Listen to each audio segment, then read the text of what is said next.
¿Por qué compra la gente? Porque, por otro lado, ¿por qué algunos clientes no compran? Vamos a hacer algún análisis, yo voy a mencionar a algunos especialistas, algunos investigadores. Yo no soy psicólogo, pero he tenido que meterme en temas de psicología para poder mejorar mi comprensión del comportamiento de los compradores, ¿no? Y acá hay cosas que a mí me llamaron la atención, por eso sugiero que la veamos juntos. También vamos a analizar los tipos de necesidades, ¿no? Cómo se presentan, las formas en que aparecen, ¿no? Porque también, digamos, depende de ello, de entender adecuadamente la forma en que se presenta esa necesidad, es la capacidad que yo tenga o la rapidez que yo tenga que implementar en el proceso de la venta. Después también vamos a revisar cómo es el proceso de decisión de compra digamos, por el cual transcurre el cliente. ¿Cómo es que el cliente de golpe compra un auto? Digamos, ¿de dónde arranca ese proceso? ¿Qué etapas tiene? ¿Cómo se desarrolla? ¿Qué hace a lo largo de ese proceso? Porque, de nuevo, en la medida en que entienda cómo es el proceso en el que está el cliente en ese momento, voy a poder ayudarlo con más precisión, ¿no? Bien. Otro de los temas que vamos a ver que a mí me pareció relevante en el análisis del comportamiento del comprador, que son los factores que influyen en el comportamiento del mismo, ¿no? Distinto es el tema de los criterios que usa para decidir. Y vamos a ver un grupo de criterios racionales que, digamos, que son aquellos cuantificables, ¿no? En los cuales yo puedo hacer un comparativo entre un proveedor y otro, un concesionario y otro. Y los no racionales, entre los cuales hay emocionales, no todos los no racionales son criterios emocionales, ¿no? Por ejemplo, la costumbre no es un criterio emocional, pero hay gente que compra por costumbre. Y vamos a ver en qué proporción explican el comportamiento del comprador. A ver, primera pregunta. Y acá, este seminario, a lo largo de este seminario vamos a tratar de hacerlos participar, y si bien yo voy a alargar preguntas, algunas van a aparecer con algún cuestionario para que ustedes puedan jugarse y responder, ¿no? Pero lo primero que me planteé como objetivo de este seminario es hacerlos pensar en por qué compra la gente. Ustedes tienen ahí una serie de opciones, no sé si las están viendo, a la derecha, pueden ir apuntando. Porque está en buen precio, es una opción, porque tiene ganas el cliente, por necesidad, apuntó a alguien ahí, porque lo convenció el vendedor, porque encontró algo bueno, bonito y barato, ¿no? Solemos decir por estas latitudes. No sé si todos vieron, ya hay algunos que han votado, y que se han jugado en analizar el por qué compra la gente.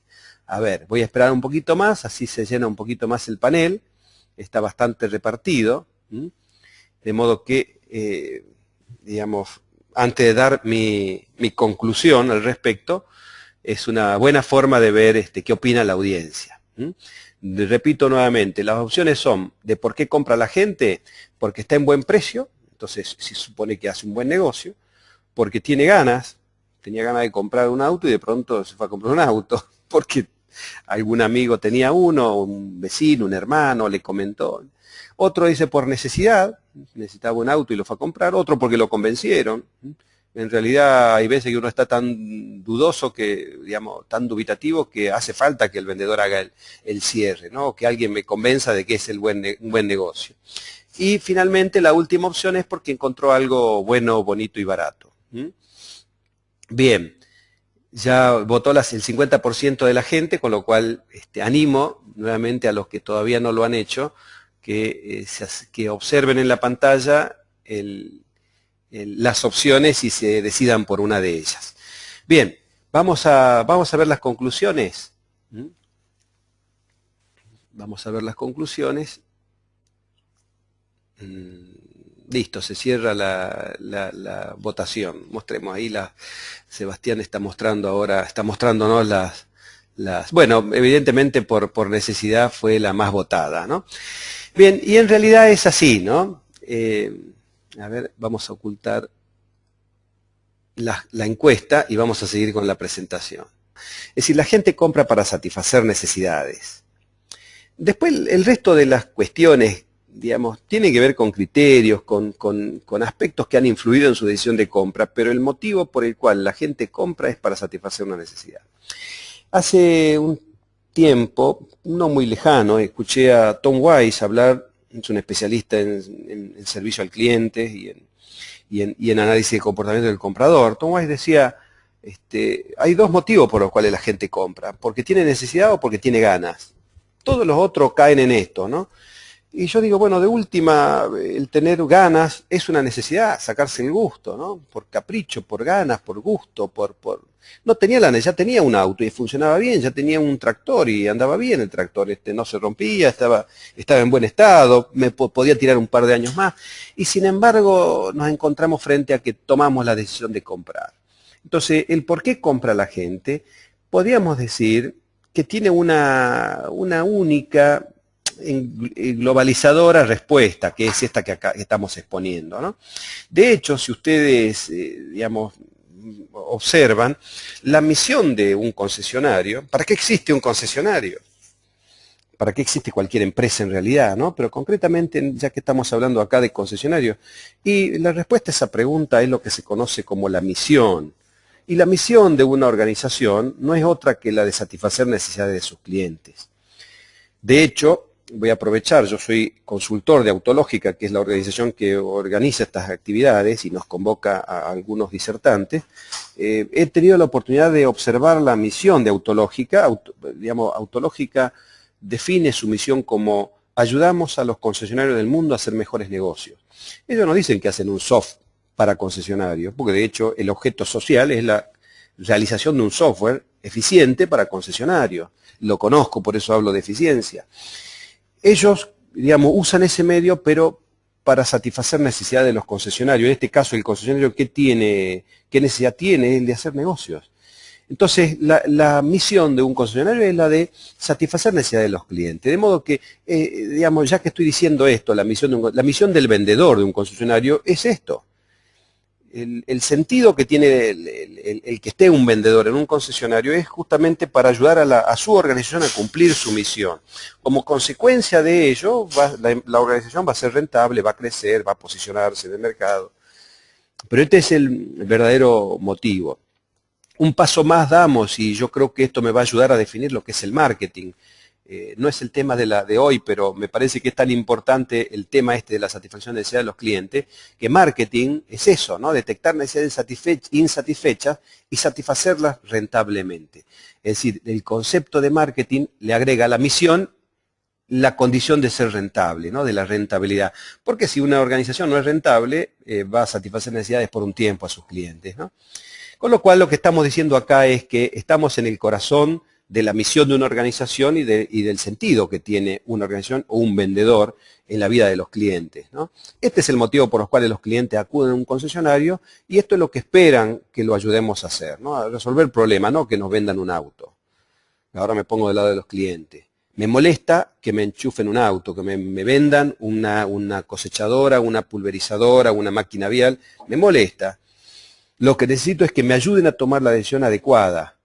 Y acá hay algo que digamos, puedo correr el riesgo de que no se interprete adecuadamente. El vendedor, el vendedor tiene que estar dispuesto a no vender un producto con tal de cuidar la relación o cuidar la relación con ese cliente a largo plazo. ¿Esto qué quiere decir? Que el cliente compra dos cosas. Antes de comprar el producto, toma la decisión de si yo soy la persona, el vendedor, la persona adecuada con la cual él va a hacer ese negocio. Entonces, una vez que se logró esta primera parte, la generación de confianza, lo que no puedo hacer es por priorizar la venta del producto y perder la relación con el cliente. Lograr venderle un producto, colocarlo, convencerlo de algo que no estaba convencido, meter, digamos, bajo presión y termino resolviendo mi necesidad y no la del cliente. Precisamente en el momento en que el cliente percibe mi necesidad de vender y no mi preocupación por ayudarlo a hacer un buen negocio, es donde se corta esa relación de confianza que tanto nos cuesta lograr, ¿no? Entonces, el primer elemento clave en el análisis de comportamiento del comprador es este. La gente compra porque tiene necesidades. Después se puede equivocar al comprar. Digamos, esto es casi como ir a un médico, ¿no? Yo voy a un médico y yo necesito que él me recomiende el producto adecuado para devolverme la salud. No se puede andar, y es más, yo le tengo una confianza total, si no, no iría a ese médico. O si no le tengo confianza, iría a otro. una segunda alternativa. Bien, avancemos un poquito más. Entonces, como esto es tan simple, parece tan obvio esto de que la gente compra para satisfacer necesidades, vamos al paso siguiente, que es cómo se presentan las necesidades.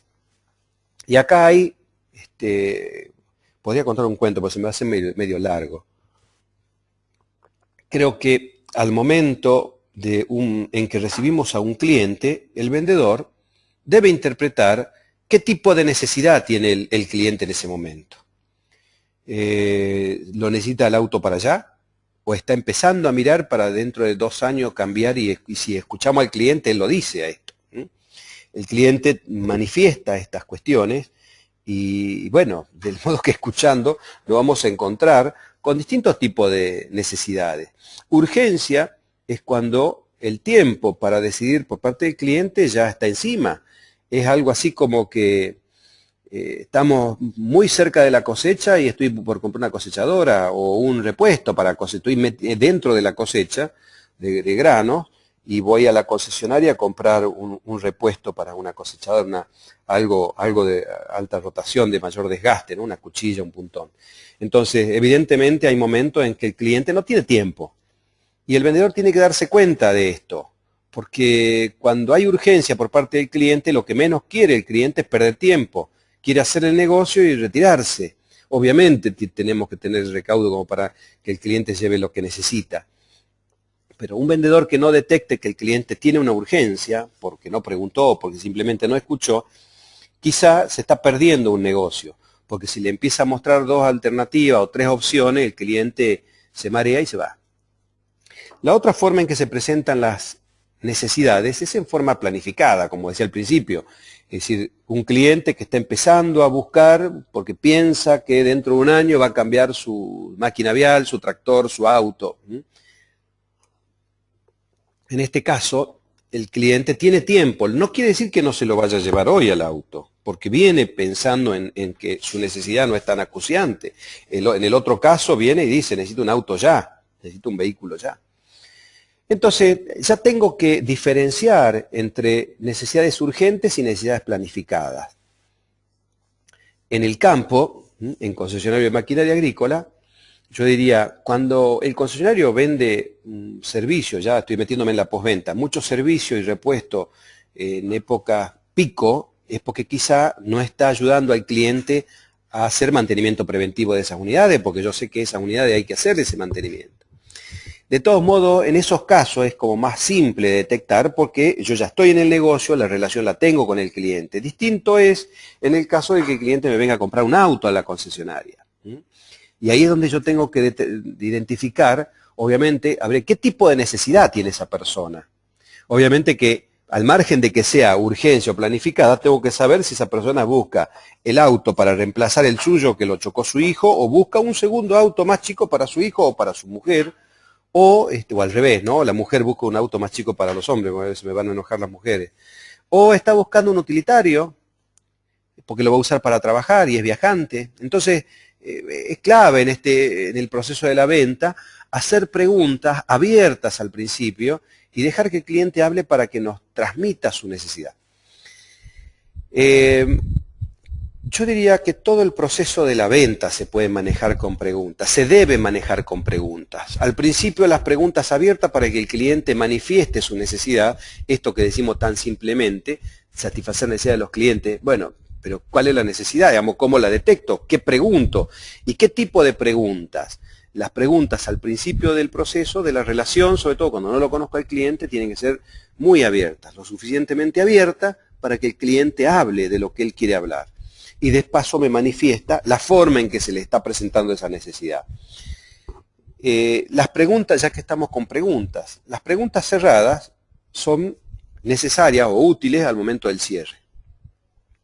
Es decir, sacar el boleto y preguntar para cuándo lo quiere, o cómo lo va a pagar, o te llevas o la otra pregunta. Eso, fíjense, son preguntas de respuesta sí o no. O directamente me dice su quit o su DNI. ¿Para qué? Y porque estamos dando por sobreentendido que estoy llenando ya el boleto. Estoy dando por sobreentendido que el cliente va a comprar. O alternativas, ¿no? De 2.0 o 1.8. Darle alternativa al cliente. ¿Te llevas el blanco o el rojo? Es decir, esas son preguntas cerradas al momento del cierre. Pero no se termina el tema acá identificando adecuadamente lo que necesita el cliente o identificando si esa necesidad es urgente o planificada. Hay otro tipo de necesidad que tiene el cliente u otra forma en que se presentan, que es la latente. La necesidad latente es la que define a un cliente potencial. Necesidad latente es aquella necesidad que tenemos todos los seres humanos, es decir, algo así como decir, a ver, si yo les preguntara a los que están escuchándome, ¿necesito una cobertura médica? Vamos a suponer que yo vendo cobertura médica. Me van a decir, no necesito cobertura médica. En realidad, sí necesitan cobertura médica, pero ya tienen resuelto ese problema. Es decir, para mí son clientes potenciales, tienen la necesidad latente. Tendremos que ver, yo no soy quien para decir a ustedes que el producto que yo tengo es mejor que el que ustedes tienen. Simplemente les pongo otro ejemplo para que salgamos del negocio de concesionario y veamos cómo funciona el tema de la necesidad latente. Necesidad latente es aquella necesidad que todavía el cliente no lo vio, porque si lo hubiera visto, sale corriendo a comprar y se transforma en urgencia. O toma conciencia de esa necesidad y empieza a planificar la resolución o la solución de esa necesidad, ¿no? Es latente porque está escondida, está oculta. Entonces, acá hay otra pregunta que me gustaría hacer. ¿En qué porcentaje las ventas de un concesionario obedecen a necesidades urgentes, necesidades planificadas y necesidades latentes? ¿En qué porcentaje? Acá de nuevo podríamos haber hecho otra votación, pero vamos a simplificar el tema. Saco latente. Si pudiéramos decir, bueno, de todas las ventas que hacemos en la concesionaria, ¿cuántas son urgencias y cuántas son planificadas? Y bueno, depende de la época del año, depende del producto que venda. Bueno, uno podría decir, bueno, la mitad de las ventas obedecen a compras urgentes y la otra mitad planificada, ¿no? Bien. La urgencia muchas veces puede ser planificada y se transforma en urgente por una necesidad urgente, porque queda una sola unidad o porque si me demoro una semana tengo que esperar 2 meses para que llegue la unidad, ¿no? Bien, vamos a suponer que sea el 50 y 50. Pero si yo agrego este último concepto, el de necesidad latente, yo diría que el 80% de las necesidades, de las ventas de una empresa, cualquiera sea la empresa de cualquier rubro, ¿no? Y estoy generalizando acá, el 80% de las ventas deberían provenir de necesidades latentes. ¿Esto qué quiere decir? Que si yo me limito a atender receptivamente la venta o a generar o a vender o a atender a clientes que vienen a mi concesionaria con urgencia o necesidades planificadas, voy a estar vendiendo el 20% de lo que debería estar vendiendo. Esto quiere decir que a los clientes hay que salir a buscar, porque la necesidad la tienen en la calle, en su casa. Es más, necesidad latente la tiene un cliente que me compró hace 1 año, hace 2, hace 3, hace 4 años, un vehículo, ¿no? Una unidad. Entonces, ¿qué tipo de relación mantengo para que, algo que vamos a ver más adelante, yo sea la respuesta rutinaria de ese cliente, que yo sea sinónimo de auto, sinónimo de pulverizadora, de cosechadora, de tractor, de máquina vial? Es decir, ¿qué hago yo? Y bueno, si no hago seguimiento, probablemente el cliente, cuando se le despierte nuevamente la necesidad o tome conciencia de que ya el auto o la unidad se le está poniendo vieja, de nuevo hace todo ese proceso de compra, empieza a averiguar, empieza a buscar, hasta que empieza a planificar la solución de esa necesidad. Hasta que en algún caso se transforma en urgencia, como veníamos diciendo, ¿no? Con lo cual lo que estoy diciendo es que tenemos que aprender o tenemos que ejercitarnos en salir a buscar al cliente cuando todavía no está planificando su necesidad. Bien, esta es una forma de ver el por qué compra la gente. La pregunta siguiente es, ¿por qué algunos no compran? Y acá voy a tomar algunas recomendaciones de Camilo Cruz en su audiocassette, en su audiolibro, Poder sin límite en las ventas. Es un programa viejo de venta que yo lo escuché hace 15 años más o menos, o poco menos, 12 años, pero la verdad que me iluminó mucho y uno de los temas que trata es ¿no? 5 razones básicas por las cuales la gente no compra. Al entender el comportamiento del comprador significa que entendamos por qué compra la gente y por qué algunos no compran. En otro seminario yo solía dije, en el seminario del vendedor profesional, dije que los vendedores profesionales saben perfectamente por qué cada uno de los clientes compró y también saben por qué cada uno de los que no compró, no compró. Entonces, Eh, Ahora que tenemos más tiempo o podemos analizar el comportamiento del comprador, vamos a analizar estos temas, ¿no? Entonces observen lo primero que dice Camilo Cruz. Dice que la gente no compra por falta de necesidad. Bueno, ya vimos que la necesidad es el motivo por el cual compra. Entonces, cuando no ve la necesidad, ojo que nosotros no le creamos la necesidad a los clientes. Nosotros la hacemos aflorar, la hacemos salir de necesidad latente a necesidad, digamos, reconocida, la cual puede ser planificada o se puede transformar en urgencia, ¿no? Entonces, por falta de necesidad, mucha gente no compra por falta de necesidad porque cree que no necesita o porque cree que lo que tiene es lo que tiene que tener, digamos, simplemente por eso. También otro motivo por el cual Camilo Cruz dice que la gente no compra por falta de dinero. Esto se puede traducir en que le parece caro, obviamente en objeciones por parte del cliente, incluso aquel que vino a averiguar para una compra, ¿no? Por falta de dinero, por falta de financiación o porque la tasa es alta. A lo mejor no le parece caro el vehículo, pero la tasa de interés del banco le parece cara, ¿no? Lo cierto, Camilo Cruz dice esto, lo cierto es que el cliente tiene el dinero, pero no para usted. Lo va a dejar en otro lado. Y si usted no lo ayuda a tomar la decisión, probablemente termine comprando algo más caro y en otro lado, ¿no? Por falta de urgencia. Y esto tiene que ver con que a la gente le cuesta decidir. Por esto es la importancia de las preguntas de cierre al momento adecuado, ¿no? Por parte del vendedor. Por falta de urgencia, esto de postergar decisiones para más adelante, ¿no? Bueno, lo voy a pensar, lo quiero evaluar y así vamos dilatando decisiones y el cliente va dilatando hasta que se transforma en una urgencia, ¿no? Y bueno, obviamente por falta de urgencia, hoy no la tengo, dentro de un tiempo de pronto se transforma eso en una urgencia y el cliente termina comprando cualquier cosa mal, haciendo un mal negocio, ¿no? Muchas veces la falta de urgencia puede ser que lo tengo que consultar con mi socio, con mi almohada, con mi esposo, qué sé yo, con mi hijo en algún caso, ¿no? Con el maquinista si es una máquina vial, por ejemplo, o agrícola. Entonces el cliente no está seguro de tomar la decisión, o no lo ve al negocio, o tiene miedo, o en general le cuesta tomar la decisión. Entonces se va escapando, va zafando de las situaciones en las que tiene que ponerse en situación de decidir, ¿no? Ya lo decía Napoleón Bonaparte, nada es más difícil e importante que estar en condiciones de decidir. Pero bueno, al cliente le cuesta, si no, todo el mundo, si no sería muy fácil la venta y todo el mundo vendría por igual. Aquel que hace preguntas de cierre y el que no. Bien, otro motivo por los cuales la gente no compra es por falta de deseo. Y en realidad, un vendedor no puede darse el lujo que la gente no desee comprar lo que uno vende, ¿no? Lo que nosotros vendemos. Digamos, tendríamos que transmitir una seguridad, una convicción, unas ganas de comprar, de modo que el cliente no tenga este problema, no tenga ganas de no querer el producto que estamos ofreciéndole, ¿no? Esto tiene que ver con una presentación eficaz, atractiva, eficiente, ¿no? En cuanto a que presento el negocio de una forma atractiva, no aburrida o desabrida. Y finalmente, quizá lo más grave, ¿no? En todo este asunto es la falta de confianza. Cuando el cliente no tiene confianza en el vendedor, el problema no es de dinero, ni de urgencia, ni de ningún otro tipo que no sea la falta de confianza.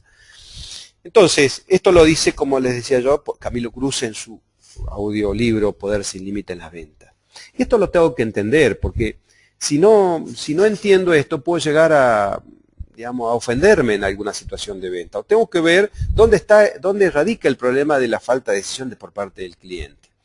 También tenemos que entender que complican la decisión de la compra, el monto de la inversión, la durabilidad del producto. Es más fácil comprar una golosina que un vehículo, ¿no? El nivel de compromiso a largo plazo. ¿Cuánto tiempo voy a estar sujeto a la postventa o al repuesto de este concesionario, ¿no? Y si habrá repuesto, es el otro tema, ¿no? La cantidad de personas involucradas en la decisión también puede complicar la decisión, ¿no? Y puede ser cierto cuando el cliente dice, necesito, digamos, una aprobación del directorio, de la gerencia, o estoy haciendo un comparativo. Bueno, finalmente el compromiso afectivo, ¿no? Que uno tenga, que ese cliente tenga con la marca con la cual está acostumbrado a comprar.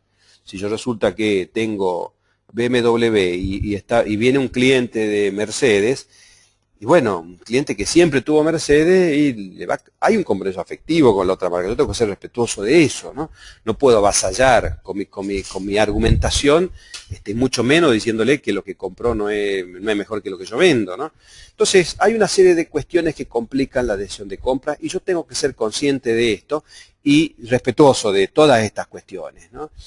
De todos modos, no por ello me tengo que dejar amilanar con todos estos problemas, ¿no?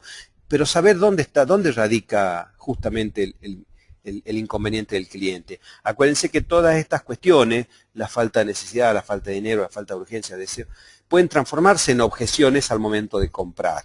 Para lo cual yo tengo que hacer la pregunta de cierre para que aflore el problema que le está impidiendo al cliente tomar la decisión. Bien, hasta ahora vimos entonces por qué compra la gente, básicamente por una necesidad. Se puede presentar en forma de urgencia, en forma planificada, en forma latente, escondida, oculta. Puede el cliente no comprar, digamos, razones por las cuales no compra, por falta de necesidad de dinero, de urgencia, de deseo y de confianza. Brian Tracy agrega dos conceptos más en su libro Estrategias Eficaces de Venta. Dos motivos adicionales por los cuales la gente no compra. Y él menciona estas dos cuestiones, resistencia al cambio y temor a equivocarse. A tal punto que Brian Tracy dice que la resistencia al cambio es el peor enemigo del vendedor. La resistencia del cliente a cambiar, a probar algo nuevo, o el miedo a equivocarse, porque ya en alguna ocasión probó, se equivocó, entonces esto es el dicho ese como que el que se quemó con leche ve una vaca y llora, ¿no? Entonces el cliente puede estar diciendo, lo voy a pensar. Fíjense el comportamiento del cliente, no lo voy a pensar, eso es lo que manifiesta, eso es lo que transmite, eso es lo que dice. Pero ¿qué está pensando? ¿Qué estará pensando? ¿Qué es lo que produce qué es lo que me está ocultando? Esto es lo que decía al principio cuando hablaba de objeciones. También pueden ser excusas. Cuando el cliente dice lo voy a pensar, no sé qué va a pensar. Entonces el problema es que, digamos, me está ocultando algo verdaderamente. Pues si no diría, tengo que pensar tal cuestión. O tengo que pensar qué va a pasar con el gobierno y con el tema de importaciones de los repuestos, qué va a pasar si voy a poder sacar los dólares del banco, qué va a pasar si me va bien con la cosecha. Es decir, lo tengo que pensar y no me está diciendo qué es lo que tiene que pensar.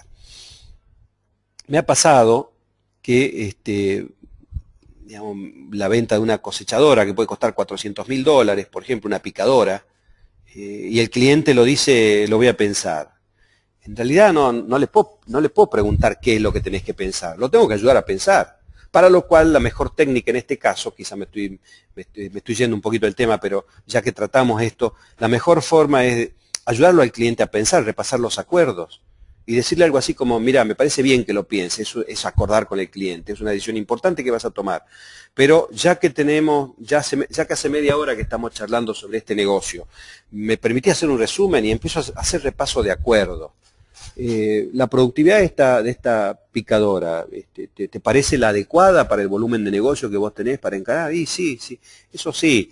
¿Te parece bien la calidad sí, eso sí, la postventa te parece bien?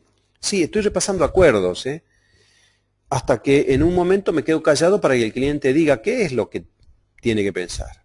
Esto lo vimos en el seminario de negociación en la venta, de cómo manejar objeciones para ayudar al cliente a tomar la decisión y para cerrar más ventas.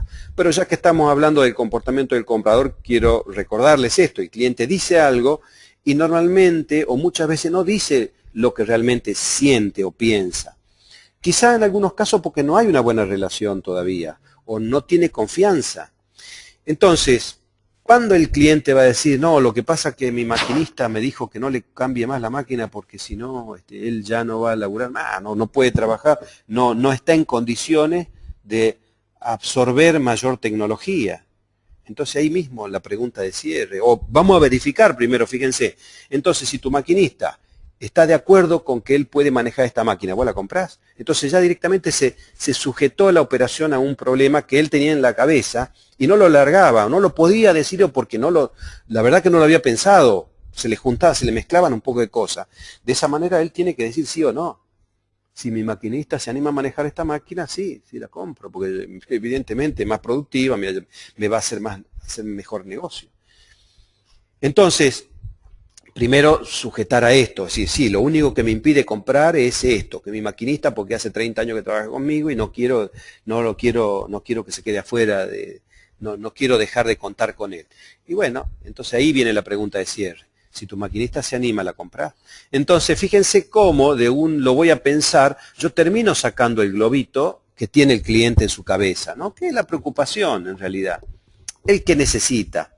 Él necesita mantener a su digamos, operador, al maquinista, quizá en algún caso su amigo, ¿no? De toda la vida, de muchos años, el cual le ha hecho ganar mucho dinero y no quiere descartarlo, ¿no?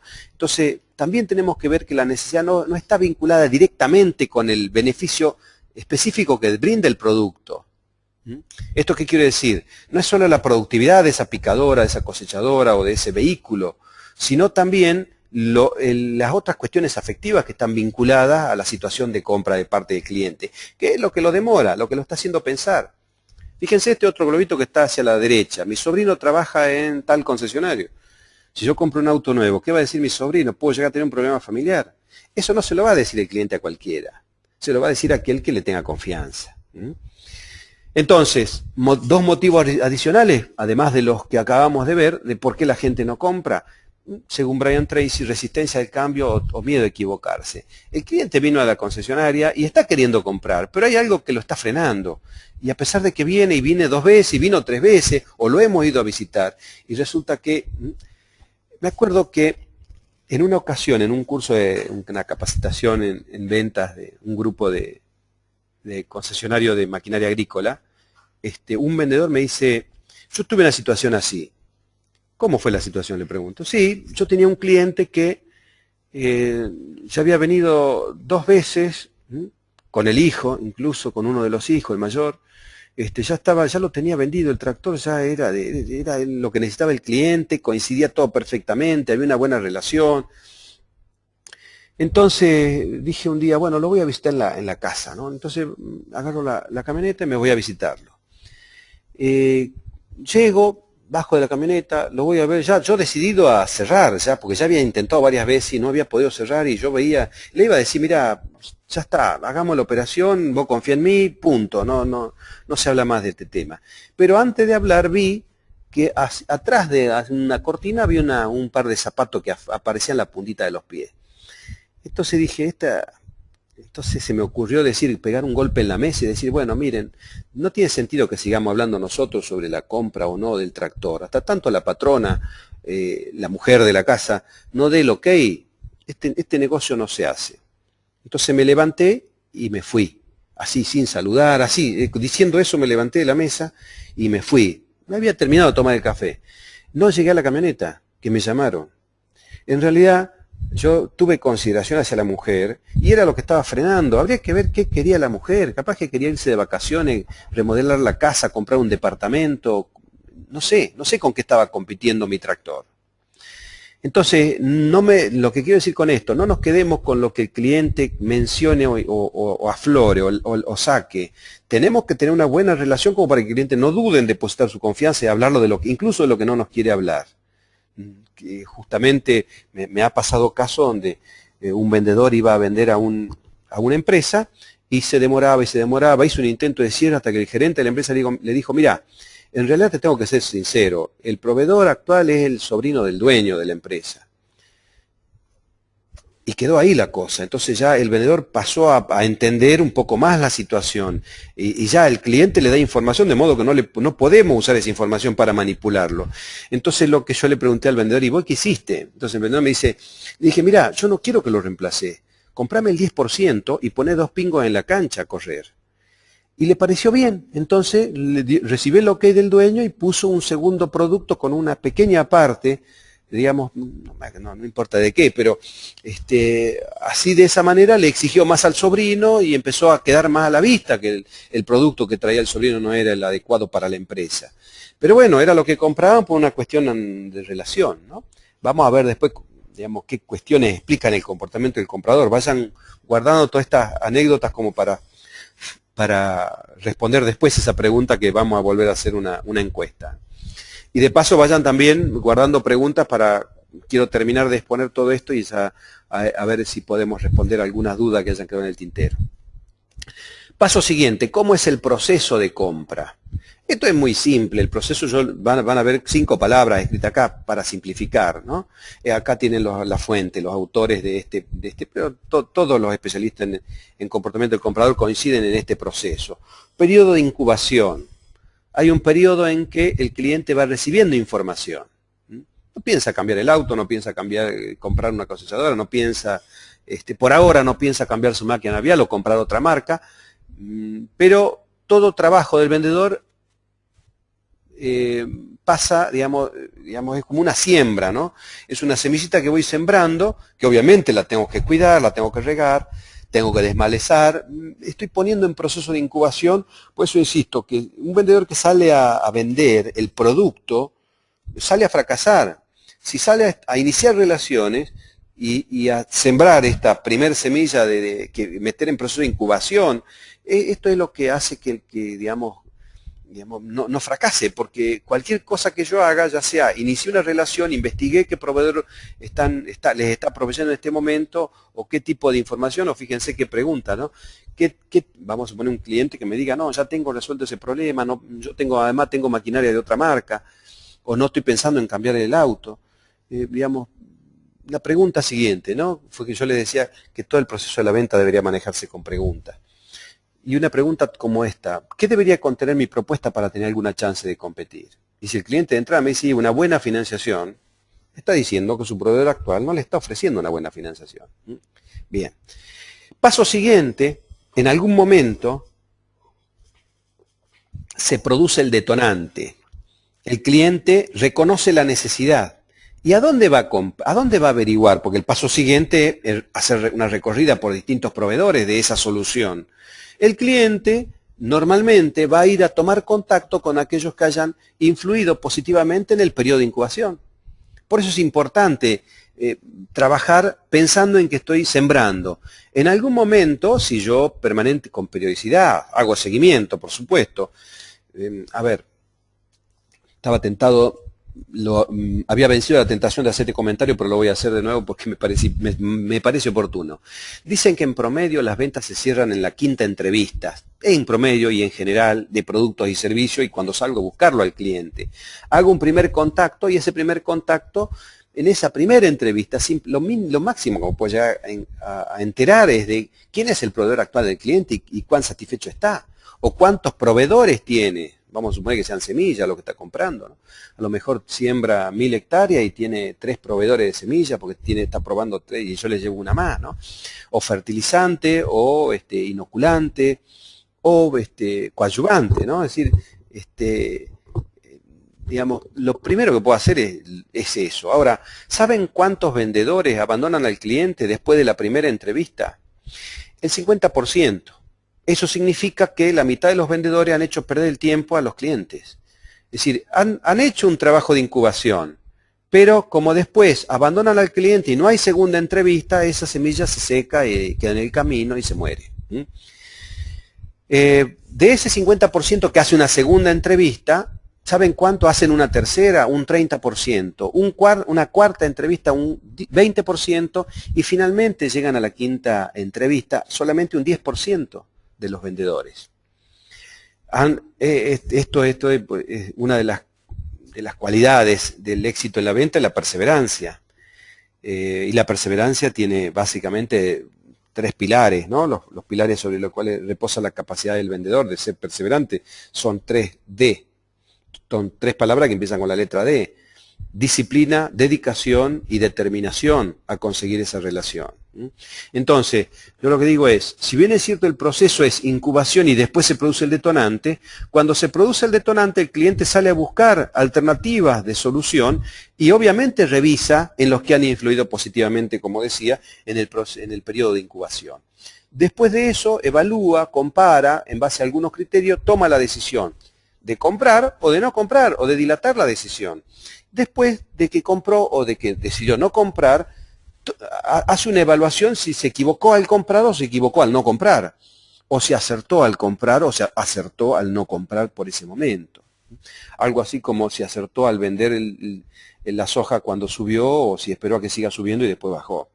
Pero bueno, esto es el proceso, ¿no? En general los autores coinciden en esto. Incubación, detonante, recorrida, con muchas veces la incubación las empresas la hacen, sobre todo en productos masivos, con publicidad. Lo que pasa es que muchas veces nos cae un cliente porque la publicidad funcionó de incubación, se produce el detonante, el cliente aparece, pero bueno, yo no hice nada hasta ese momento, empiezo ahí empieza mi relación, y ahí tengo que empezar a darme cuenta que por más que el cliente se vaya en esa primera entrevista sin comprar, tengo que hacer seguimiento. Bien, hay una serie de teorías. Esto con más nivel de detalle en el libro de Manning y Rees de Las ventas en el mundo actual. Ahí está la referencia.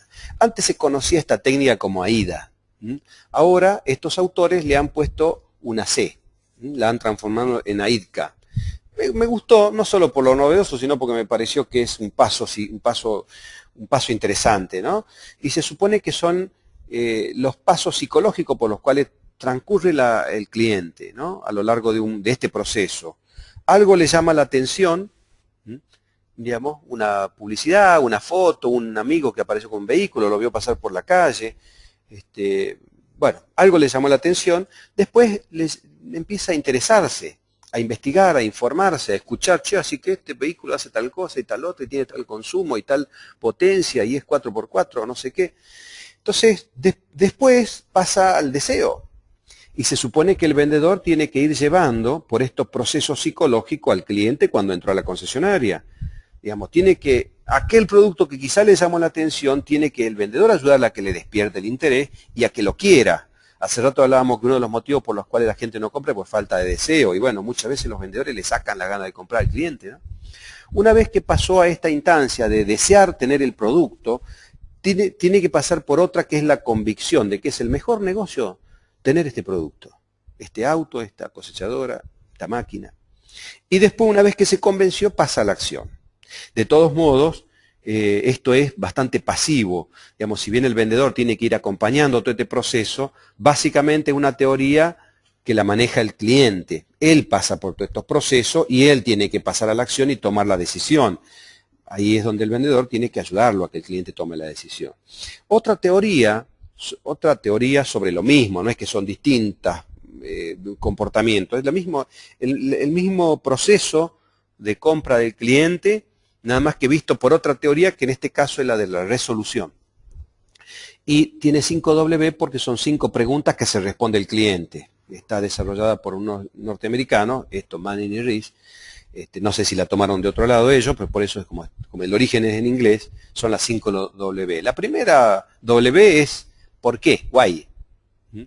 Why significa ¿por qué tengo que ir a resolver este problema? Porque tengo una necesidad, apareció la necesidad o apareció la oportunidad de un negocio mejor, ¿no? La otra pregunta que se responde es ¿qué compro? What? Y acá vamos a poner un ejemplo de otra cosa, ¿no? Se rompió el lavarropa en la casa, se nos rompió el lavarropa y tenemos dos opciones, o comprar el servicio de reparación o comprar otro lavarropa. Entonces cuando aparece la necesidad quizás tengo opciones. Aparece la necesidad, quizás porque alquilé un campo de 1000 hectáreas, entonces no tengo cosechadora, ¿la compro o contrato el servicio de cosecha, ¿no? Esto es más o menos. Otra pregunta que se responde el cliente, ¿dónde compro? Y acá de nuevo apelamos a los que han influido positivamente en el periodo de incubación, ¿no? When es esto, o perdón, where. ¿Dónde? El when es cuándo compro. La otra pregunta, ¿cuándo? Si hay urgencia, esto está vinculado a la forma en que se presenta la necesidad. Si hay urgencia, tiene que ser ya. Se cortó la correa ya, lo tengo que ir a comprar, porque si no estoy parado, ¿no? Ahora, tengo que hacer cambio de aceite. Bueno, estoy en 8.000 kilómetros, 9.000 kilómetros, y bueno, esto la semana que viene, digamos, puede esperar un poco más, ¿no? Volviendo al caso del lavarropas, probablemente, y ya hace rato escuché que el 70% de las decisiones de compra las toman las mujeres, seguramente eso va a ser ya y el mejor lavarropa que exista, ¿no? Pero bueno. La última pregunta, en realidad no empieza con una W, pero at what price, ¿no? Pero bueno, para que sean 5W, los norteamericanos le pusieron at what price. Entonces, ¿a qué precio? cuánto estoy dispuesto a pagar por esto? Son 5 preguntas que se responde el cliente y en base a eso será una concesionaria u otra, o un producto u otro, un servicio o el producto. Entonces, estas son teorías básicamente centradas digamos, en el cliente, donde el vendedor no hace nada. La tercera teoría, según estos autores, es la teoría de la satisfacción de las necesidades, que es una teoría que supone que el cliente compra para satisfacer una necesidad, no hay otra forma, ¿no? Entonces, el vendedor se transforma en el consultor, en el asesor. El cliente viene como a un médico con un problema a tratar de resolver su necesidad. Y es ahí donde aparece el trabajo del vendedor. No todo lo hace el cliente, sino que el vendedor se transforma en ese asesor, se concentra en el cliente, no en el producto. Las otras 2 teorías están concentradas, orientadas básicamente al producto.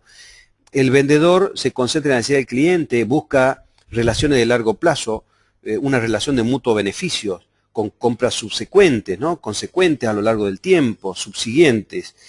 Una relación no de una mera transacción de un producto por dinero, sino una relación y un cliente de largo plazo, ¿no? Bien, estas son, digamos, son 3 formas de ver lo mismo, ¿no? La teoría digamos, de la forma en que el cliente resuelve su problema de compra. El proceso de compra, entonces, podríamos decir que es el siguiente. A partir, una vez después transcurrido el proceso de incubación, cuando el cliente reconoce el problema, y ahí está abajo la referencia, ¿no?, de Fundamento de Marketing de William Stanton. Una vez que el cliente reconoce el problema, detecta la necesidad, la cuantifica, la identifica y pasa a la acción. El pasar a la acción significa, entre otras cosas, esto. Elección de un nivel de participación. Probablemente la carga de combustible sea algo en lo que no participe, digamos, ya está definido, eso no es una compra rutinaria. Pero sí cambiar la unidad quizás signifique, digamos, un nivel de participación de tiempo, dedicación de tiempo y esfuerzo mucho más importante, ¿no? En cuestiones menores, que eso en mi consultora, si hay que comprar papel para imprimir o tinta para la impresora, yo ni me entero dónde se compra, ¿no? Digamos, a mí no me interesa participar en eso. Sí, obviamente, si vamos a cambiar el software del sistema informático de la consultora. Tercer paso, identificar alternativas, ¿no? El cliente, una vez que elige un nivel de participación, se pone en marcha en busca de alternativas de solución a esa necesidad. Después las evalúa en base a criterios. Ahora vamos a hablar de eso, de cuáles son esos criterios. Evalúa o analiza ventajas y desventajas de comprar acá o allá, o de optar por esta marca o de esta otra. Finalmente toma la decisión. El último paso, el comportamiento posterior a la compra, ¿no? Entonces, vamos a analizar los factores, ¿no? Ya hemos redundado bastante en cómo es el proceso que desarrolla el cliente. Y en cada una de esas etapas del proceso, digamos, los vendedores tenemos que saber dónde estamos parados y en qué etapa está el cliente. Hay ciertos factores que influyen en la conducta del comprador. Básicamente 2 grupos de factores, ¿no? Los factores sociales, externos, digamos, de afuera del cliente, y fíjense que empezando de abajo, la publicidad es un factor externo. La publicidad puede llegar a influir en el comportamiento de los compradores.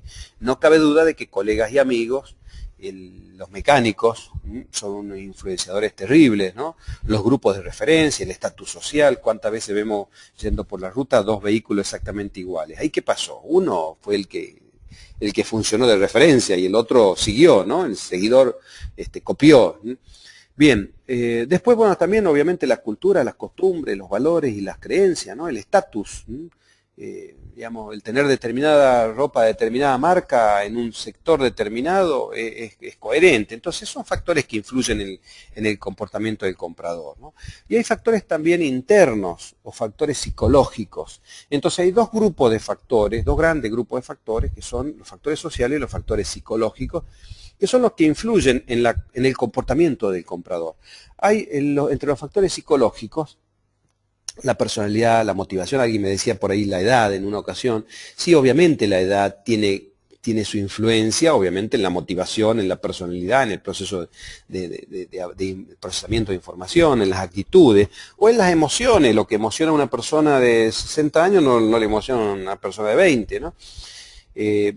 Estábamos tratando este tema en una empresa, con vendedores de una empresa que fabrica máquinas para panaderías, una empresa líder del Cono Sur, de América, pero una empresa líder, ¿no?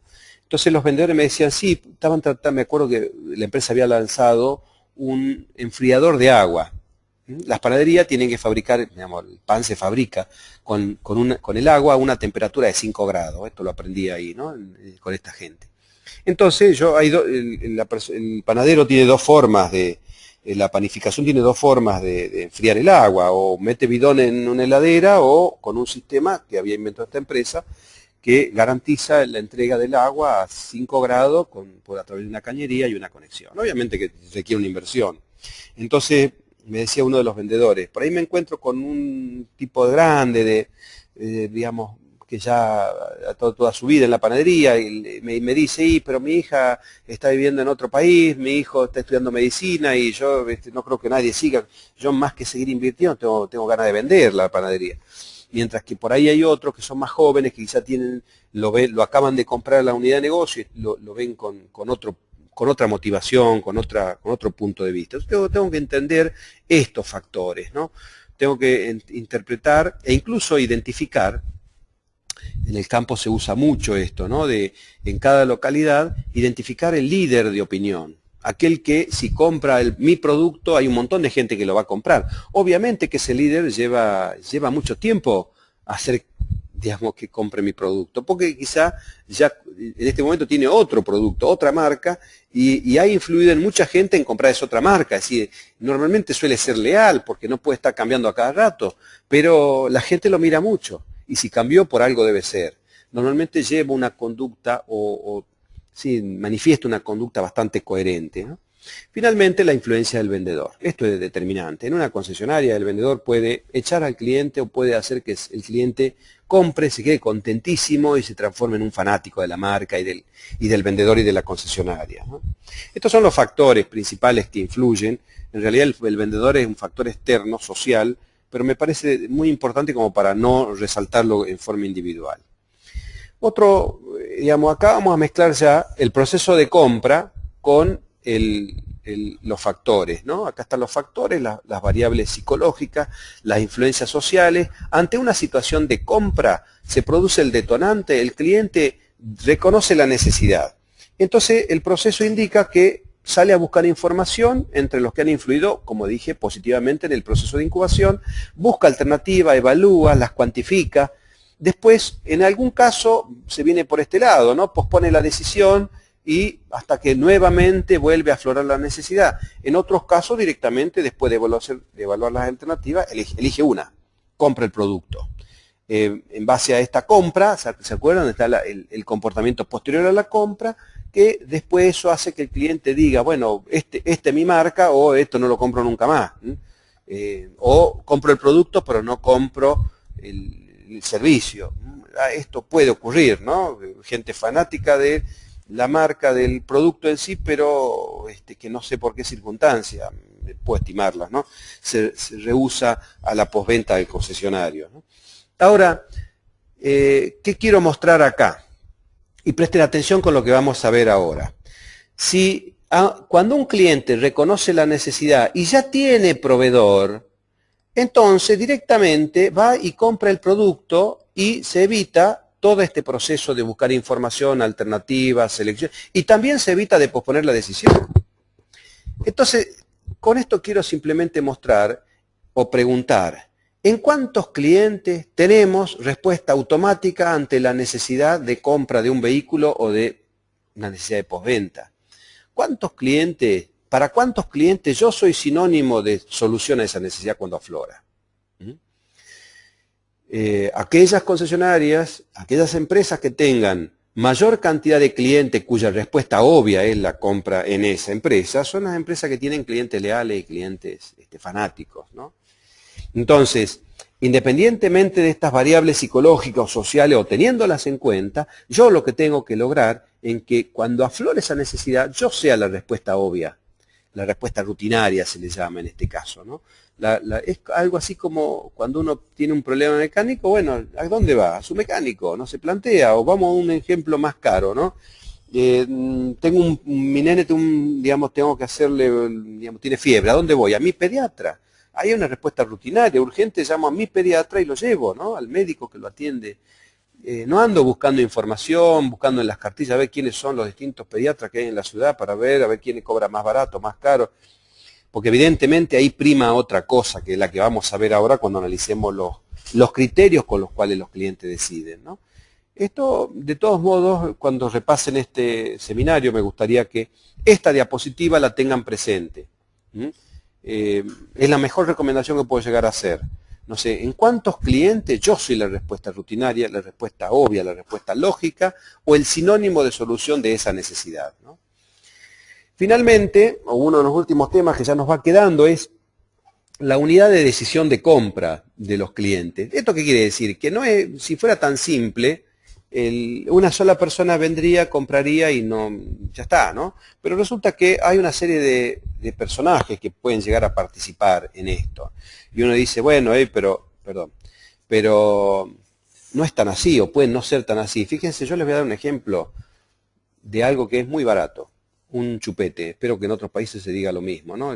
Lo que se ponen los bebés en la boca cuando son chiquititos y para que no lloren o para que se acostumbren a morder. Bueno, vamos a suponer que voy con mi señora a comprar, y con un bebé, a comprar el chupete. ¿Quién va a ser el usuario de ese chupete? El usuario va a ser el bebé. Pero él también participa, porque si lo escupe al de silicona, evidentemente no tiene que ser ese tipo de chupete, tiene que ser otra calidad, otra materia prima, ¿no? En nuestro caso, bueno, ¿quién es el usuario del producto? La mujer, el marido, el empleado, el hijo. Después, ¿quiénes son los que pueden llegar a influir en el tipo de chupete? Vuelvo al ejemplo de algo muy barato, muy de compra masiva, diríamos, ¿no? Y bueno, puede influir el pediatra, puede influir una tía, puede influir un hermanito, son todos los que pueden llegar a influir en qué producto sí, qué producto no debería ser, ¿no? El hermanito porque quiere uno que es más lindo, que tiene una carita desde afuera, o tiene colores distintos. Bien, después, ¿quién decide? ¿Quién decide qué chupete se va a comprar? Y evidentemente la mujer, me suelen decir en las reuniones, ¿no? ¿Quién paga? Yo, el papá. Bueno, fíjense que en la compra de algo tan simple como un producto masivo, elemental, pueden participar muchas personas. Con lo cual quiero decir que tenemos que tener en cuenta qué papel juega el mecánico, si es que hay algún mecánico atrás, o si viene con el mecánico, como muchas veces vienen a comprar un vehículo con el mecánico, ¿no? El influenciador puede ser también un amigo, un conocido. Digamos, probablemente el que venga, quizás no sea el que va a pagar. Entonces, ¿para qué sirve esto? Porque cada una de estas personas que participan en la unidad de decisión de compra tiene necesidades distintas. Entonces yo tengo que interpretar qué necesita el usuario y venderle al usuario lo que él necesita. Interpretar al que compra y venderle a él lo que él necesita y al que paga lo que él quiere escuchar, digamos. O sea, o escuchar al menos qué necesita para saber si me puedo ajustar a esos requisitos, ¿no? Bien, finalmente los criterios. Y esta sí ya es la última diapositiva porque ya se nos hizo la hora. Vamos a ir terminando. Acá simplemente para separar, habíamos dicho de entrada, hay dos grupos de criterios, los racionales y los no racionales. Entre los racionales yo puse como criterios las cosas que se pueden cuantificar o poner puntaje, ¿no? O números concretos. Financiación, esto se financia en tanta cuota con tal tasa de interés, la garantía es por 2 años, por 1 año, por 30.000 kilómetros, por 100 horas. La calidad, la marca, el precio, son criterios racionales porque se pueden tratar de cuantificar la disponibilidad, obviamente la variedad. Si yo, digamos, esto es un tema de por qué hay veces que, digamos, hay tantas casas de repuesto, pregunto yo, que las concesionarias no venden repuesto. Y lo que pasa es que las concesionarias tienen variedad, tienen de todo, y tienen todo, y si no lo tienen, lo consiguen. La otra es la cercanía física, quizás otro criterio racional, ¿no? A pesar de que me han criticado varias veces ya, porque marca y calidad, muchas veces me han dicho, y esto no es tan racional, ¿no? Porque esto tiene que ver con las percepciones. Y eso tiene que ver con esto, ¿no? Con cuestiones no racionales. Las percepciones, digamos, la marca y la calidad significa algo distinto para cada persona. Pero bueno, entendemos que yo algo tenía que poner del lado racional, ¿no? Así que bueno, oportunidad, confianza en el vendedor, en el concesionario. Oportunidad porque pasó, Bilú entró y de pronto, o lo llevaron, alguien lo llevó, o cayó ahí de casualidad, pero no sabe, por costumbre. Un cliente, estos son los famosos clientes de la próxima reunión sobre excelencia en servicio al cliente, vamos a ver este tema, ¿no? De la gente que compra por costumbre. Tenemos clientes que tienen mucha lealtad con el concesionario, pero cuando uno le pregunta, che, de 1 a 10, ¿cuánto le asigna el concesionario? Y de 1 a 10, un 6, un 5, un 4. Bueno, evidentemente hay poca satisfacción, puede haberla, y mucha lealtad. Esto es lo que Tracy decía, que la resistencia al cambio, ¿no? Entonces la costumbre es sinónimo de resistencia al cambio. Bien, otros motivos, actitud del vendedor. Acá hay cuestiones como la confianza que son sí emocionales, ¿no? La actitud del vendedor, el estatus personal, algunas cuestiones que tienen que ver con lo no racional, ¿no? Cercanía mental, a diferencia de cercanía física. Yo puedo tener un cliente, un proveedor, un concesionario a 10 cuadras, pero sin embargo compro uno que está a 10 kilómetros, porque mentalmente para mí está más cerca que este otro, ¿no?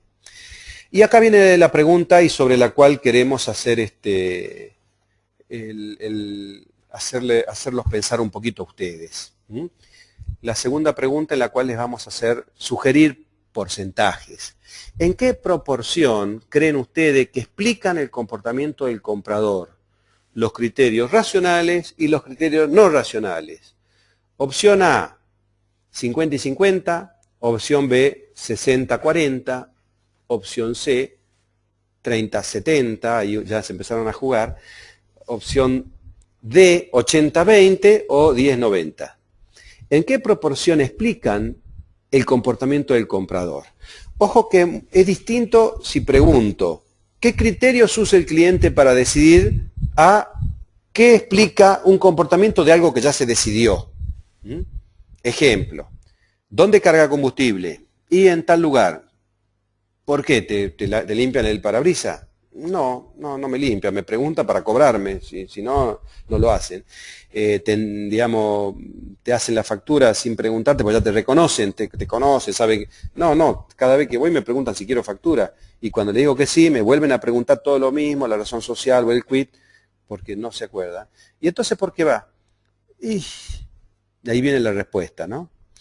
Bien, ¿en qué proporción explica el que uno cargue combustible en una misma estación de servicio? ¿En qué proporción explica, digamos, ahí yo estoy apelando bastante más a la costumbre? A lo mejor uno dice, bueno, calidad, precio, marca, también puede ser, no digo que no. Garantía, también puede ser, por ahí uno en marcas blancas no carga. Entonces, a ver, mostremos los resultados. Ya el 50% ya hizo una votación, 53%. Vamos a esperar un poquito más. ¿En qué proporción explican el comportamiento del comprador? Y después voy a comentar algo que dice Gerald Salman al respecto. Gerald Salman es un profesor de comportamiento del comprador de la Universidad de Harvard. Hace poco escribió un libro, How Customers Think, cómo piensan los clientes, donde habla sobre esto. Y él da un ejemplo, ¿no? Un ejemplo, me acuerdo que el ejemplo hablaba de, había hecho una encuesta donde preguntaba si a su mascota le daban alimento premium, alimento de calidad media o alimento de calidad rústica, granel, ¿no? Entonces la gente contestaba. En otra pregunta, más adelante, en la misma encuesta, preguntaba ¿dónde duerme la mascota?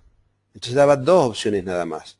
En el patio de la casa, afuera de la casa, en su cucha, o adentro de la casa, digamos, en alguna cama de alguno de los nenes, ¿no? Y veía la correlación que existía entre esas dos cuestiones, ¿no? Comprobó que aquellos que trataban a la mascota como un integrante más de la familia le daban comida de más alta gama. Eso es lo que explica el comportamiento del comprador, ¿no? No el criterio, obviamente el criterio es con el que toma la decisión, pero una vez que tomó la decisión empezamos a buscar la explicación de ese comportamiento. Bueno, ya votó más del 70% de la gente, vamos a ver los resultados.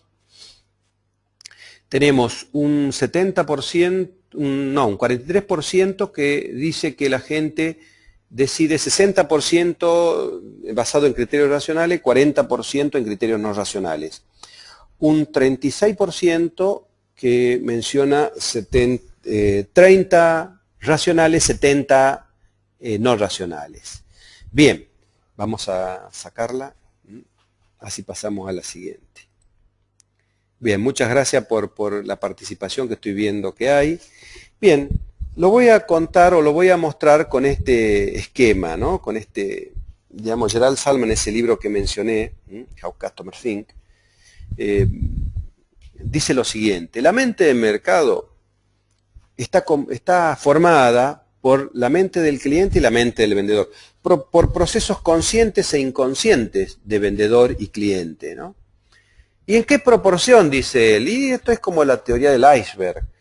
Esto es lo que explica el comportamiento del comprador. El 95% de la explicación del comportamiento del comprador es inconsciente. Digamos, son procesos inconscientes y solo el 5% consciente. Esto lo saben muy bien los publicistas. Por eso apelan tanto al inconsciente y no tanto a lo consciente. Lo consciente es muy obvio, ¿no? Pero bueno, obviamente si yo hubiera puesto calidad y marca en criterios no racionales, hubiera salido más este tema. Obviamente hice un poquito de trampa, ¿no? Bueno, acá se termina esta reunión, simplemente diciendo que lo que explica el comportamiento del comprador, algo tan complicado, ¿no? Como para entender el comportamiento del comprador, son los procesos inconscientes. Entonces, Salman dice, para entender cómo va a funcionar un cliente, no debemos solamente concentrarnos en los procesos conscientes, en lo que el cliente dice, sino tenemos que bucear en los procesos inconscientes. Espero que los haya ayudado a pensar. Me quedo disponible para los comentarios o preguntas que quieran realizar. Entre los comentarios que estamos viendo, bueno, se ve que no hay dudas o no hay preguntas. Fui muy claro o no coinciden en nada conmigo, ¿no? Para no meterse en lío. Bueno, Federico dice muy bueno, gracias. Adrián, todo perfecto, muy bueno, muchas gracias. Francisco Vargas, muchas gracias, muy bueno para dejar en claro todas estas cosas. Excelente y claro como siempre, gracias por tu aporte. Verónica Ledesma, gracias a vos. Bueno, estoy agradeciendo a todos, ¿no? Avísenos de los próximos cursos, interesante, un abrazo, me dice Jonathan, Fabián también, Gustavo Krenz, muchas gracias a vos, Gustavo. Me podrán enviar esas preguntas al mail, ya que tengo que dirigirme al concesionario. Saludos, Federico, me dice. No entiendo bien de qué se trata, Federico. Me podrán enviar esas preguntas al mail. La respuesta será, ¿no? Bien, anda tranquilo, anda a vender. Si hay alguna pregunta, la vas a ver después publicada. Acuérdense que este seminario va a quedar grabado en autológica.com, donde lo van a poder volver a revisar, aquellos que les interese revisar algunas cuestiones o recuperar las filminas que hemos mostrado, ¿no? Bueno, de nuevo,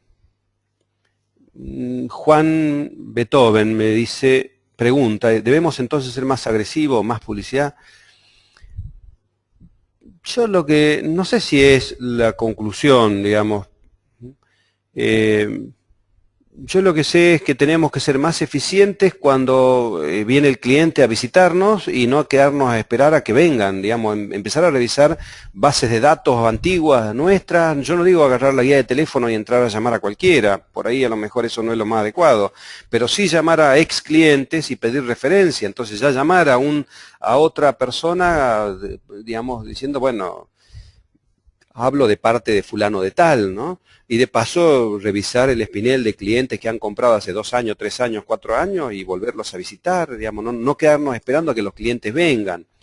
Probablemente en esta época, en estos años, en Latinoamérica está ocurriendo que hay mucha demanda, ¿no? Hay ventas récord, realmente el sector automovilista anda muy bien y bueno, y el sector agrícola también, ¿no? También creo que el sector vial, pero van a venir épocas más duras donde no me puedo quedar esperando a que vengan los clientes, ¿no? Quizá en este momento no sea el más adecuado hacer más publicidad, pero sí trabajar más sobre base de datos propias, ¿no? No sé si tenía mucho que ver con el tema de hoy, pero sí, yo creo que lo que tenemos que hacer es medir incluso la tasa de conversión de los clientes que entran al concesionario, de todos los que entran, ¿cuánto compran el auto, no? Eso también sería interesante medirlo. ¿Y qué seguimiento hacemos? Incluso seguimiento certero y oportuno del que compró como del que no compró. Ok, Francisco, muchas gracias. Espero haber respondido, no sé si digamos, interpretado la pregunta, ¿no? No sé. Bien, Lorenzo nos agradece también. Carlos Mauro Rojas, avisarlos por los siguientes cursos, si ya están en la base de datos les va a llegar información. Gustavo, muy bien explicado, muchas gracias. Bueno, es mi primera vez, espero que no sea la última. Gustavo, bueno, Gustavo, gracias. Enviar procesos de compra. Van a poder entrar a bajarlos ustedes directamente del sitio, ¿no? Y también pueden bajar todo el video este que acabamos de transmitir. Juan dice, de acuerdo, muchas gracias, Juan Beethoven, ¿no? Pero lo digo porque trabaja más lo no racional en el subconsciente. Bien, agradecido, bendiciones. Está bien, perfecto, Juan, ahora entendí el comentario. Obviamente, todo influye, la publicidad evidentemente influye en el subconsciente, por más que el resultado no sea en el cortísimo plazo. Recuerdo que, me parece que Henry Ford decía, yo sé que la mitad de la plata que estoy invirtiendo la estoy tirando a la basura, el problema no sé cuál de las dos mitades es, pues yo me la ahorraría, ¿no? Bueno, Juan Manuel Pico, gracias por los conceptos. Acuérdense que estos seminarios no sé si sirven tanto para explicar cosas nuevas, sino para ayudarnos a volver a pensar lo que hacemos todos los días, ¿no? Así que bueno, esa era la idea. Veo que hemos aprovechado el tiempo. Muchas gracias por haber participado y será hasta la próxima.